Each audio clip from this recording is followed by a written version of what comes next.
Hello and welcome to this special interview for the Rockbridge Report. I'm Colin Whitmore. Joining me today is Ed Walker. Ed's a commercial real estate developer from Roanoke, but he's been doing some extensive work in Buena Vista recently.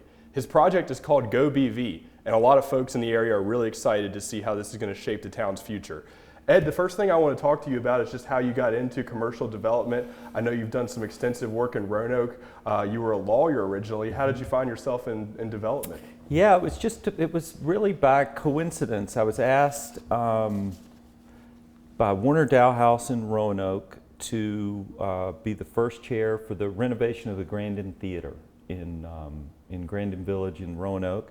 This awesome little commercial village, residential neighborhood. And it was in that I just first noticed that real estate has an unusual kind of convening power. I noticed that a truism that who owns what matters, which is just to say that if you have indifferent or absent ownership, it can have an outsized negative consequence on place and community.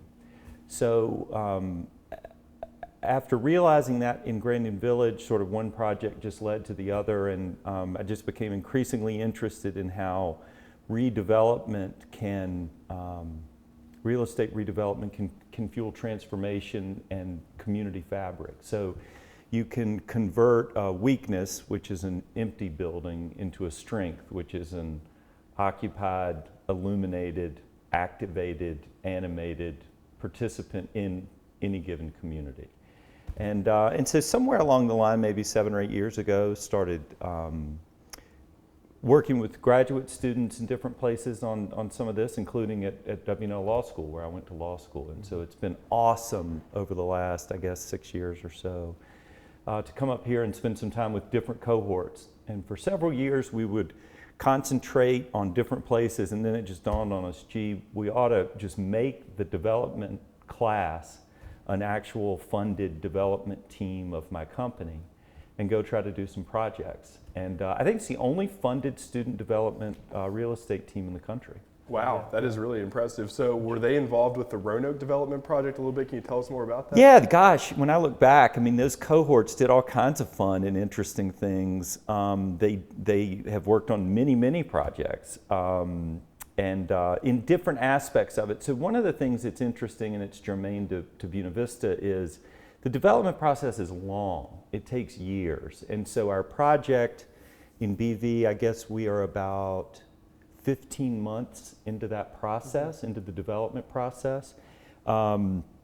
It's intended to be complete within 3 to 5 years. So our role there is meant to be very temporary. I'm not a big fan of sort of outsiders coming in.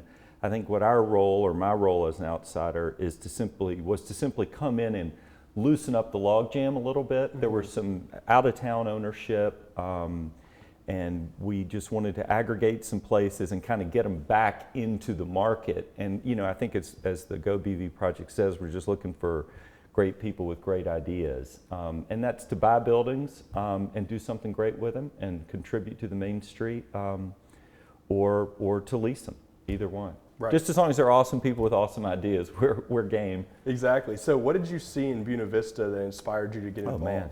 No, I love that question. Buena Vista to me just has all these very interesting positive attributes and strengths. The short list is it's a beautiful Main Street town at the foot of the beautiful mountains, the Maury River. It's 3.5 miles from the interstate.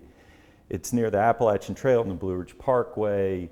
It's near Washington and Lee VMI, but very importantly, specifically to BV, the Southern Virginia University story was wildly fascinating, impressive. I have a lot of respect for that school and the progress they've made. It's growing like crazy.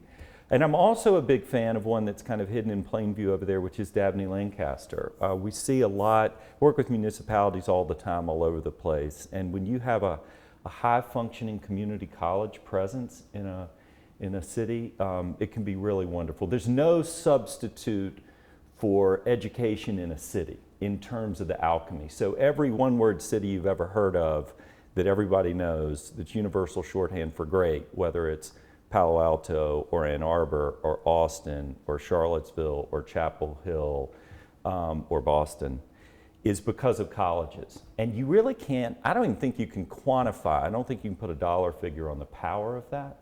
It brings faculty members and students and information and idea exchange and energy. And so we're excited about SVU and Dabney Lancaster. So that's just the short list. And you know, I'm crazy about the loyalty that community has and the culture around Perry McClure, around, you know, the Fighting Blues and all that stuff is real meaningful. So there's a lot there. Right. So Buena Vista, obviously being a much smaller town than Roanoke, how has this project been different so far for you? You know, I think we work in lots of, you know, the thing I like the most is when you're in a distressed situation, and, you know, BV, like lots of places, has had more successful times in its history and times when it's been tougher. And for lots of reasons, it's been tough. Smaller, the thing that we're always looking for, I liken it to finding, you know, playmates on the playground or buddies to play pickup basketball or whatever. Some group of people have got to join you in it. And so we've had great collaborators over there in many ways. I think there are a lot of members of City Council that have been very, very helpful and supportive. Skip Ramsey and Marilyn Cash have been very, very helpful. The folks at Becky's. I mean, there are a lot of, I think the library is an amazing story over there. Elena and those folks run a really first-rate library. So there's a lot to build on. I think, I'm not sure the size of it is really that different. I mean, you have a scale. You've got folks who are always against everything. And they are as evident in New York City as they are in Buena Vista. So I'm not sure that size has to do with it. I think it has more to do maybe with human nature, both on the favorable and unfavorable sides. Right. So where would you see Buena Vista in 5 years by this plan? You know, I mean, our role in it is actually very small. I mean, as I said, it's a temporary role. We should be done within 3 to 5 years. I think what I would like to be able to do is look back and say that some buildings were brought back to life, that some great buildings were sold to some great people who've gone on to do some good things. I'd like to be able to drive down Magnolia and have a sense of different energy. Often for me, that's sort of defined by lights on at night or people on the sidewalk. I'd like to have some downtown living. That might be 8 units, it might be 30 units, who knows? But I'd like to see that. I think JJ's Meat Shack, for example, is an awesome, wonderful example of super gifted, creative local folks that are just operating at a very high level. And so it would just really be to do more of that kind of thing, to follow what's already being done and just kind of be supportive, sort of the wind at the back of the folks that live there and have made a long-term commitment, you know, who really want to build community. Right. So what is the most rewarding part about being a developer for you? For me, I think it's probably witnessing the way a group of people, it's sort of like watching a great group of colleagues or a team or something like that. Often I will get credit for doing projects, and I go to great